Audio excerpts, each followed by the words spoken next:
Norway की Christine हारेला समेत शेरपा मोहम्मद हसन को जख्मी हालत में पहाड़ से लटकता छोड़कर आगे बढ़ने वाले कोहे पैमाओं की इस हरकत की शदीद मजम्मत की जा रही है।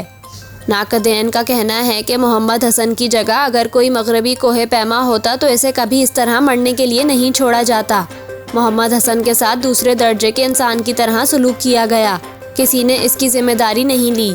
वाक़ये के बाद हिमालय के पहाड़ों में मुकामी शरपास के साथ रवा रखा जाने वाले सलूक पर भी बहस शुरू हो गई है।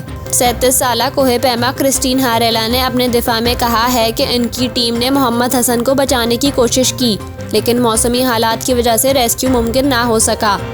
ताहम वाक़ये की ड्रोन फुटेज में देखा जा सकता है कि सिर्फ एक शख्स ने मोहम्मद हसन को बचाने की कोशिश की थी, जबकि क्रिस्टीन समेत सब उसे छोड़कर आगे बढ़ गए थे। क्रिस्टीन ने 27 जुलाई को K2 सर किया, जिसके बाद वो 3 महीने में 8000 से ऊंचे तमाम पहाड़ सर करने वाली दुनिया की तेज तरीन कोहे पैमा बन गई।